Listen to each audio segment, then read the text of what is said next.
Municipal ఎన్నికల్లో భారత రాష్ట్ర సమితి అభ్యర్థులు ఏడ చూసినా వేల సంఖ్యలో జనాలు హాజరవుతున్నారు. అసలు ఈ రిజల్ట్ ఏ విధంగా ఉంటుంది మనకు 11 తారీఖు నుండి 16 తారీఖు మధ్య క్లియర్ కట్ కాబోతుంది. అయితే మనం ఒకసారి చూపెట్టచ్చు, ఆర్టీవీ ఒకసారి గ్రౌండ్లో చూపెడుతుంది.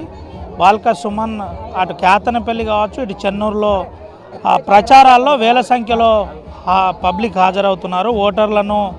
ఓటర్లను ఉద్దేశించి గత ప్రభుత్వం చేసిన అభివృద్ధితో పాటు తను చేసిన పనులను కూడా క్లియర్గా చెప్పే ప్రయత్నం చేస్తున్నాం. మనతో పాటు మాజీ ఎమ్మెల్యే గారు, ఇటు మంచిర్యాల జిల్లాకు సంబంధించిన భారత రాష్ట్ర సమితి అధ్యక్షుడు ఉన్నాడు.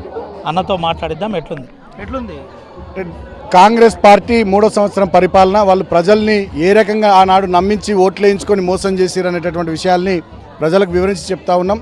మీరే చూస్తున్నారు ప్రజాస్పందన ఎట్లుందో. ప్రజలు ఇంత రాత్రిపూట కూడా ఎట్లా మా సభలకు వస్తూ ఉన్నారో, కాంగ్రెస్ పార్టీ మీద ఎట్లా ఆగ్రహాన్ని వ్యక్తం చేస్తూ ఉన్నారో అర్థమవుతూ ఉంది. ఏ వర్గానికి కూడా న్యాయం చేయకుండా ఆనాడు 6 గ్యారంటీలని, 420 హామీలని, రకరకాల డిక్లరేషన్ల పేరిట ప్రజల్ని మోసం చేసినటువంటి కాంగ్రెస్ పార్టీకి మున్సిపల్ ఎన్నికల్లో డెఫినెట్గా కర్రుగాల్చి వాత పెట్టడానికి ప్రజలు సిద్ధంగా ఉన్నారు.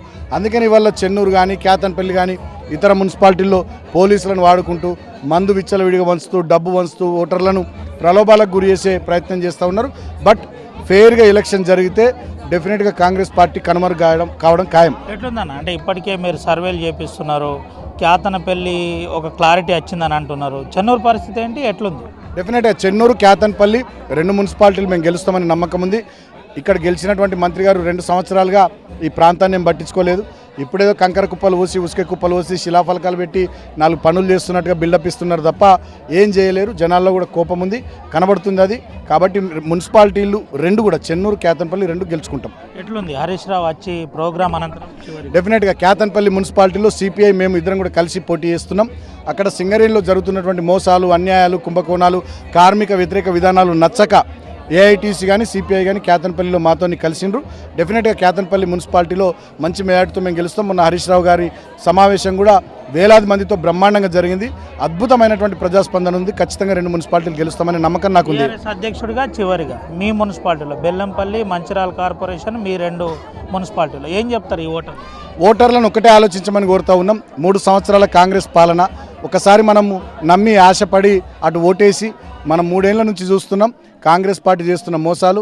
ఇప్పటికైనా మళ్ళీ మనం మోసపోకుండా ఇలాంటి పార్టీకి తగిన రీతిలో బుద్ధి చెప్పే విధంగా 3 ఏళ్ళు అయిన తర్వాత కూడా వాళ్ళు ఏం చేయకుండా మళ్ళీ వాళ్ళకు ఓట్లేస్తే ఇది కంపల్సరీ ఏం చేసినా చేయకుండా మాకు ఓట్లేస్తున్నారు అనేటటువంటి భావన వాళ్ళ లోపల వచ్చి నష్టం జరిగే ప్రమాదం ఉంది. కాబట్టి ఎట్టి పరిస్థితుల్లో ఈ ఎన్నికల్లో కారు గుర్తుకు ఓటేసి కేసీఆర్ గారి నాయకత్వాన్ని బలపరచాల్సిందిగా నేను జిల్లా ప్రజలందరూ కూడా పేరు పేరున మీ బిడ్డగా, మీ సోదరుడుగా విజ్ఞప్తి చేస్తా ఉన్నా. Thank you. ఇది పరిస్థితి. జిల్లా ప్రజలందరూ కూడా సహకరించాలి, పేరు పేరున అందరూ సహకరించాలి. గత ప్రభుత్వం చేసిన అభివృద్ధి గురించి తమ చెబుతూ ఓట్లు అడుగుతున్నామని బీఆర్ఎస్ అధ్యక్షుడు బాల్క సుమన్ చెప్పారు. అసలైన తొలి వెలుగు. ఫాలో వాట్సాప్ @తొలి వెలుగు అఫీషియల్.